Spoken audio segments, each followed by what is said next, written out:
What is going on, YouTube people? Northeast Ohio Sports Cards here for a little end of the week news wrap up. Obviously, it's been a pretty crazy week news wise. We had the Beckett stuff, we had the PSA fake slab stuff, and then a bunch of other stuff dropped, just little odds and ends of things. So I figured I would just lump them all into one video. I'm sure most of you guys have heard about this stuff already, but I figured why not? I'll at least touch on it. I kind of want to get a little bit of feedback from you boys and girls about some stuff. So, yeah, YouTube nonsense down below. Like, comment, subscribe, all that jazz, eBay affiliate links, all that stuff. And let's dive in and talk about a couple things. First up, most exciting one, in my opinion, the National is a go. I was already leaning this direction for a while, but now it is basically about as 100% official as it could get. Technically, they're still waiting for June 11th for the order to get lifted, but essentially it's all systems go. Like I said, it's kind of been leaning that way for a while. And then in light of that, we had the Beckett announcement with them closing down essentially, except for their ultra premium level service. The thing that did come out of that is that they will be on site grading, and the other thing that slipped out that same day is that PSA will be on site doing grading. Now, no idea what they're going to charge either one. Neither one has released any pricing details, any specifics, but both grading partners will be on site doing grading. I have always heard, I've never done this personally, that it is a messy situation in regards to long lines and whatnot. I will not be taking anything to grade at the show.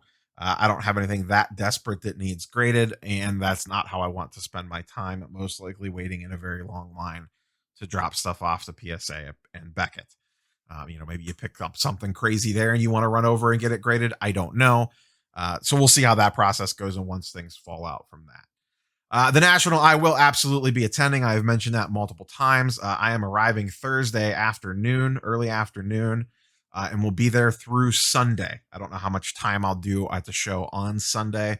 Probably depends on how the rest of the week goes, but I will be there Thursday afternoon through Sunday evening.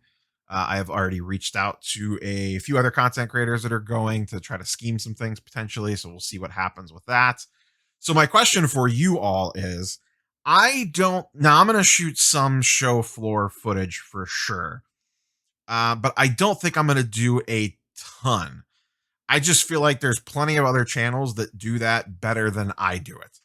The stuff Sasha's doing, Card Collector 2, Mojo Sport. There's a billion people are doing that level of content.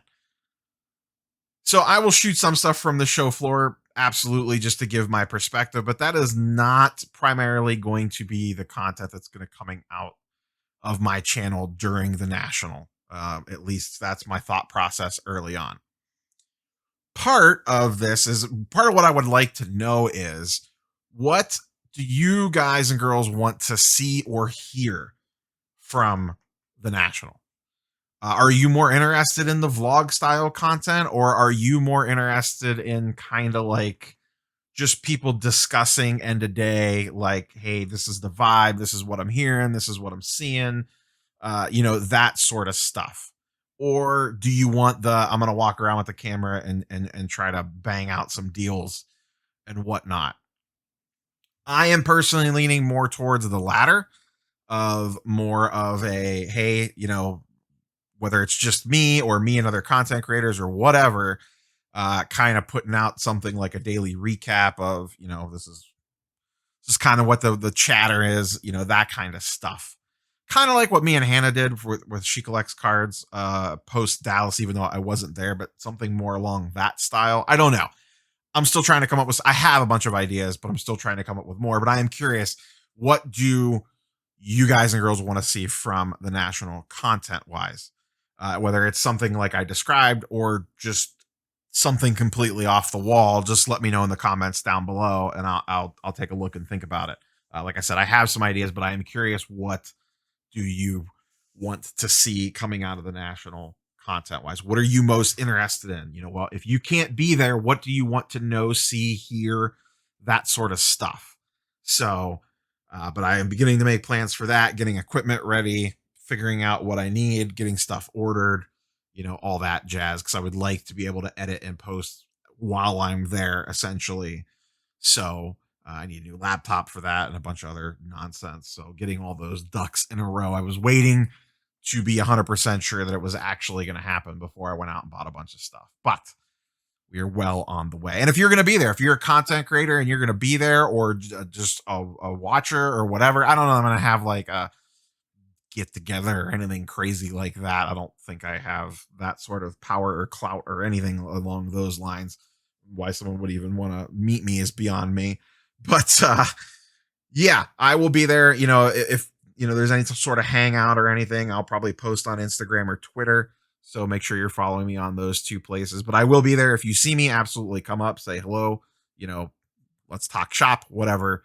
Uh, if you see me roaming around the show floor.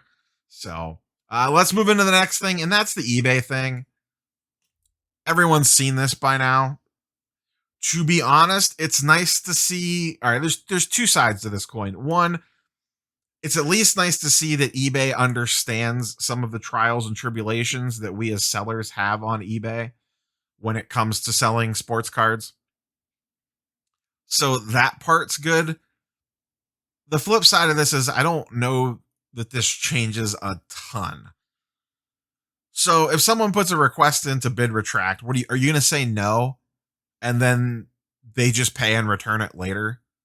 Because that's basically how they could get around this. If they really don't want the item, you ship it out and then, go through all the rigmarole and whatnot. And then they just click item not as described and send it back to you. So, you're going to be forced basically to accept the bid retraction.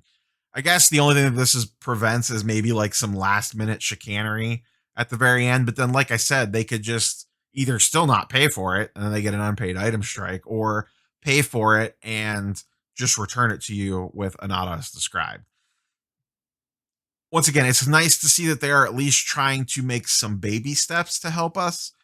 But until there's more seller protections in place, this just feels like a band-aid over a bullet hole wound, in my opinion.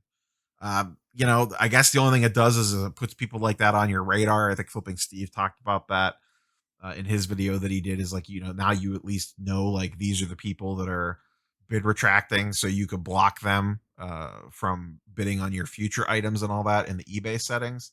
So I guess there's that benefit of it, but I don't, this isn't like saving the sports card world on eBay. This is not that drastic of a change, but I will take pretty much anything out of them to help. And it is a little teeny, tiny, tiny, tiny bit of a help. But I just don't know that this is not the magic spell that's going to cure everything. So, but I'll take what I could get. And like I said, at least it kind of brings awareness that eBay knows that there's some, that we have issues when selling sports cards on eBay, that it is not a perfect platform for that. So my hope is that this is the first of many steps to help us improve that platform to make it more viable to sell on there. Not that you can't sell on there, but you know what I mean. It's just a bunch of chicanery that buyers can pull on you that you have to concern yourself with every time you sell a card, especially in this downward market. People are going to be more apt to return as card prices crash and, pull shady stuff to try to get back if they're upside down. All that nonsense is going to be in play. So that was kind of the other big news piece. I will once again be on this Friday night. I am about 95% sure I will be at the Card Collector 2 trade night. I don't know that I'll be there right at 5 o'clock when it starts, but I will definitely be there at some point in time that evening. And no video on Saturday because I will be at that on Friday night. So I will not have a chance to record. Maybe I'll do a live late on Saturday, but it won't be early because my wife and I are going to spend the night down there and just do some messing around in Columbus for the morning on Saturday. So, but if not, then the normal Sunday video. Tomorrow for Friday, I'm going to do another NBA market video for the playoffs like I did last Friday. I'm going to keep that going for at least a few weeks while we're hot and heavy in the NBA playoffs. Just kind of do a little market update on how players' prices are moving inside the playoffs, a little deeper dive than the Sunday show allows me because I try to touch on all the sports on the weekend review. So this will allow me to do just a deeper focus on the NBA market as a whole and how player prices are moving. And so far, you know, the NBA playoffs continue to be fantastic. They've been a ton of fun. Some interesting drama, some interesting storylines. We'll see what happens by Friday, but LeBron could be out. And then, I mentioned it in the community post on YouTube and Twitter that his Topps Chrome prices took a hit on Wednesday night with him losing. Like what's the floor on that stuff? How low does his Topps Chrome get?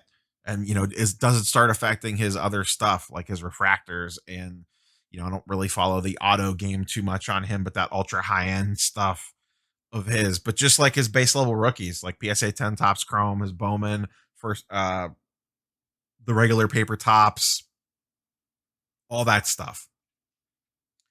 If they get bounced this early, how big of a hit do AD's prices take?